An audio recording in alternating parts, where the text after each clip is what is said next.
Riesgos geológicos en la construcción. ¿Qué es un riesgo geológico? Todo proceso, situación o suceso en el medio geológico, ya sea natural o inducido o mixto, que pueda generar un daño económico o social para alguna comunidad y en cuya predicción, prevención o corrección han de emplearse criterios geológicos. Los riesgos geológicos raramente se presentan solos en el espacio y en el tiempo. Por ejemplo, las inundaciones suelen coincidir con movimientos de ladera y con intensas erosiones.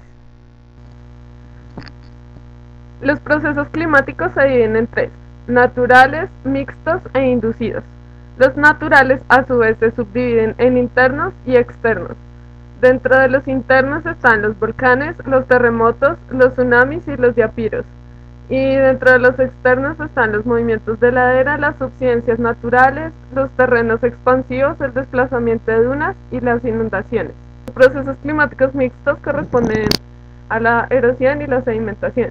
Y por último, los inducidos, que son la contaminación y la pérdida de los recursos naturales, la contaminación de aguas y la rotura de presas, entre otros. Riesgos geológicos de origen interno. Se originan naturalmente en el interior de la Tierra. Con incidencia práctica están los volcanes, los terremotos y los diapiros, y sin incidencia práctica y a muy largo plazo el movimiento de las placas tectónicas. Tenemos una imagen de un volcán con los riesgos geológicos concatenados. Por ejemplo, la lluvia de piroclastos, una explosión lateral que puede también producir un deslizamiento, y los lahares, que son avalanchas de lodo, como ya lo hemos visto. Los terremotos son producidos por la liberación súbita de enormes cantidades de energía tectónica en ondas sísmicas. Se producen en general en zonas asociadas a menudo con áreas volcánicas y cadenas montañosas jóvenes, como el sistema de los Andes en América o en el Mediterráneo. La mayor parte se producen en los bordes de las placas tectónicas. La escala de Mercalli clasifica los terremotos en función de los daños observables. En la imagen podemos observar que el hipocentro es donde se libera la energía sísmica y el epicentro es el lugar o más próximo al hipocentro, donde primero la energía sísmica toca la superficie de la Tierra.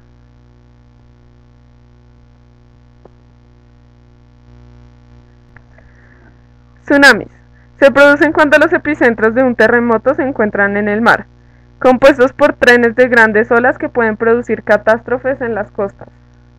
En la imagen podemos apreciar la formación de un tsunami. Un sismo hace temblar el fondo del mar.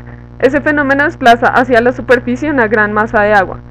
Se forma una oscilación que se propaga a gran velocidad bajo la superficie. Al acercarse a las costas, la onda forma olas gigantes. Los diapiros se caracterizan por la existencia de chimeneas o zonas laminares salinas que normalmente están empujando hacia la superficie. Ello hace que estas zonas sean propensas a inestabilidades de todo tipo. Bueno, por ejemplo, en las estructuras de concreto armado, las sales pueden hacer que la armadura se corroa y pues por lo tanto haya un riesgo de que la estructura se caiga.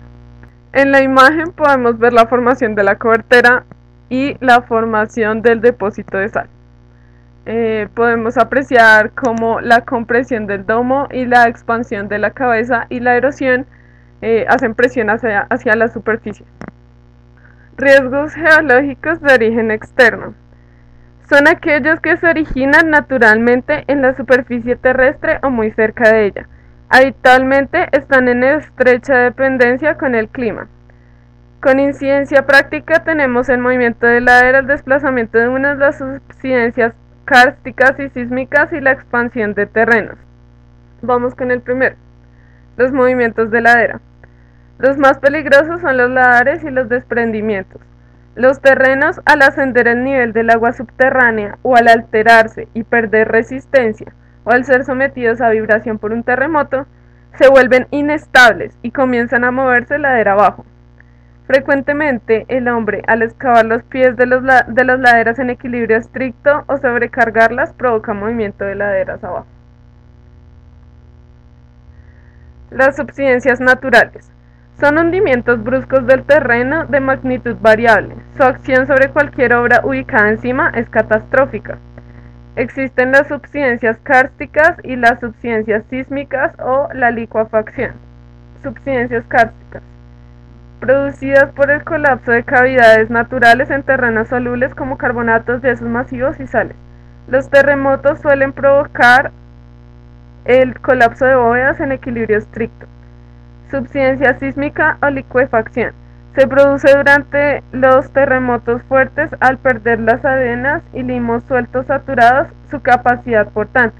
Ello produce hundimiento de edificios y obras con resultados catastróficos.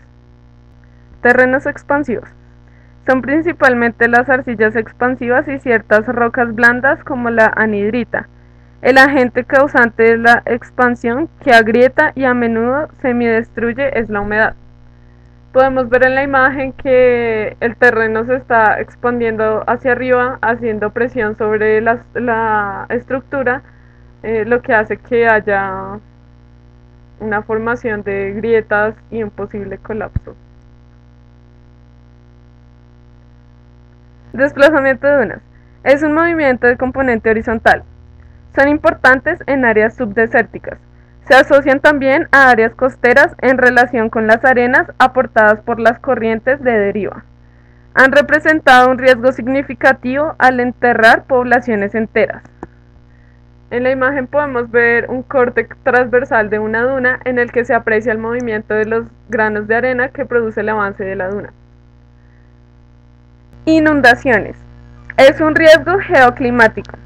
Debido a que los ríos poseen un lecho menor, que es el que utilizan normalmente y en pequeñas crecidas, como se puede observar en la imagen, y un lecho mayor o llanura de inundación, que es ocupado en época de lluvias o inundación.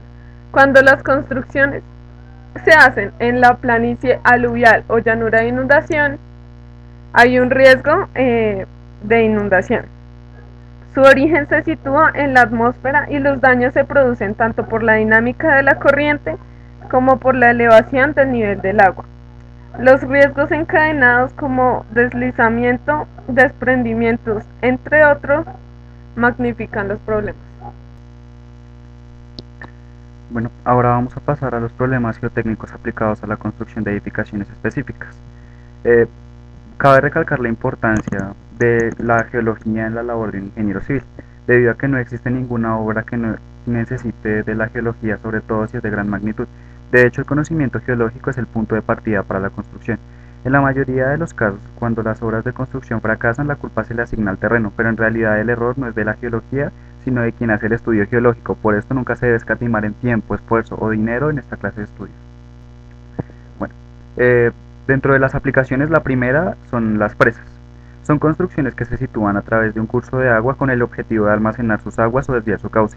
La presa consiste en una estructura de concreto o mampostería que sobreleva el nivel del agua, cerrando el paso de la misma y dando como resultado la disminución de la energía con la que viene el agua, además de causar la formación de embalses. Dentro de los problemas geotécnicos se encuentran el deslizamiento y la reptación. El deslizamiento es el desplazamiento rápido de una masa de roca, suelo residual o sedimentos que se encuentran cerca de un talud. La velocidad de las masas se incrementa de casi 0 a 1 pie por hora y luego disminuye. La reptación es un fenómeno similar que difiere en velocidad, debido a que este tiene una velocidad media de 1 pie por década. Además puede darse el caso de filtraciones de agua, lo que puede conducir a fallas en el terreno o la estructura, y puede originar la pérdida de agua en el embalse. Dentro de las medidas más usadas para la prevención se encuentran el relleno, la reducción del ángulo de talud, la disminución del peso, el anclado de roca, la colocación de pilas, el uso de concreto lanzado y la instalación de drenajes dentro del macizo rocoso. Túneles. Son excavaciones lineales subterráneas de dimensiones pequeñas, de alto y ancho en comparación con su longitud. Dentro de los problemas geotécnicos más generales se encuentran las fallas, que son fracturas en el terreno que pueden originar esfuerzos repentinos y cortantes sobre la estructura del túnel. La estratificación es la disposición del túnel sobre las capas de sedimentos, lo cual influye en la presión total del mismo. Anticlinales y sinclinales. La ubicación del túnel en un pliegue de terreno cóncavo hacia abajo o anticlinal es favorable debido a que evita la presión en el centro del túnel, lo que no ocurre con la ubicación en pliegues de terrenos cóncavos hacia arriba, o conocidos como sinclinales. Otro problema son las filtraciones, que son las variaciones de las condiciones geológicas en el lugar de construcción. Otro de los problemas son las altas temperaturas y los gases. Las altas temperaturas pueden entorpecer el trabajo en la obra y asociarse a la existencia de gases generalmente tóxicos, como es el caso de las regiones de alta actividad volcánica. Dentro de las formas de prevención más generales se encuentran la exploración exhaustiva de túneles, atravesar las fallas perpendicularmente, ubicar el túnel en una zona anticlinal y remover volúmenes de materiales que correspondan a zonas de fallas o estratificación.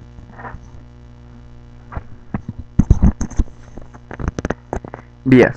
Son el medio de comunicación terrestre por excelencia y forman parte del progreso en todos los países. Por esto, sus estudios topográficos y geológicos deben ser realizados de manera minuciosa. Problemas geotécnicos. El problema más relevante en la construcción de una vía es el terreno. Este puede estar formado por rocas, suelo o ambas. En cuanto a las rocas, las sedimentarias son aquellas que dan más amplia probabilidad de deslizamiento por su forma estratificada.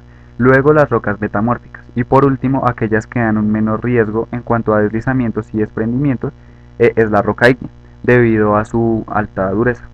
En los suelos se puede presentar problemas en cuanto a asentamientos, tubificación, licuación, empuje de tierras y fenómenos de geodinámica. Obras portuarias. Son estructuras ubicadas en las costas y relacionadas con embarcaciones o áreas de navegación. Problemas geotécnicos. Erosión y asuelve. Son el transporte, degradación y depósito de suelo que constituyen un obstáculo para la construcción de obras costeras, ya que causan problemas de estabilidad en el terreno. Problemas costeros. Dentro de ellos se encuentra la erosión, las costas escarpadas y la absorción de agua por parte de las masas de roca, lo cual puede originar deslizamientos y problemas de estabilidad. Materiales no aptos para la construcción. Entre ellos se encuentran las rocas de las cercanías, las cuales no son aptas para la construcción por no cumplir el tamaño requerido o no ser resistentes a la corrosión y abrasión del agua del mar. Para corregir este problema se usan materiales auxiliares como costales rellenos de arena o cemento. Cimentación. Por las condiciones del terreno no se pueden utilizar cualquier tipo de cimentación. En estos casos se debe recurrir a pilotes, los cuales transfieren la carga de la estructura a suelos de gran profundidad por medio de rozamiento. Canales y ductos. Son construcciones diseñadas para el transporte de fluidos como agua o gases como etileno generalmente. Dentro de los problemas geotécnicos más importantes resaltan los causantes de fugas o filtraciones. Por esta razón se debe hacer un proceso de investigación a fondo dividido en investigación preliminar, la cual cuenta con perfiles transversales y longitudinales, profundidades de zanjas y terraplenes, con el fin de identificar asentamientos no perjudiciales, laderas estables e impermeabilidad del terreno. Y la investigación detallada. En ella se encuentran los estudios de suelos, rocas, pliegues, discordancias, estratificación, geodinámica externa e hidrogeología, con el fin de determinar materiales, forma y revestimientos para la etapa de construcción. Y por último, las edificaciones. Son construcciones dedicadas a albergar distintas actividades humanas. Dentro de sus problemas geotécnicos se encuentran los problemas de excavación, debido a que al excavar se puede afectar la zona de estabilidad del suelo, además de alterar las condiciones de aguas subterráneas. Dentro de los problemas de cimentación se encuentra el uso de materiales que pueden causar la cimentación inestable. En ellas se encuentran las rocas expansivas y combinaciones con materia orgánica, debido a que son alterables en presencia de agua. Los problemas con aguas subterráneas. La influencia de las capas freáticas puede comprometer la integridad del piso y los muros, por lo que es conveniente realizar la cimentación por encima del nivel freático del agua. Problemas de la geodinámica externa. Los deslizamientos constituyen uno de los peligros más destacables en cuanto a la construcción de edificaciones. Por esto se debe examinar el terreno, la naturaleza de los materiales y los acuíferos cercanos, así como las discontinuidades, con el fin de evitar deslizamientos. Problemas de la geodinámica interna. Dentro de ellas se encuentran los sismos, los cuales representan uno de los problemas más graves en la geodinámica interna. Por esto, en cada construcción se deben realizar los pertinentes estudios en donde se añaden las posibles fallas del suelo, estimación de severidad de la sacudida del suelo y la influencia de este en la estructura, además de realizar diseños antisísmicos para mitigar el problema.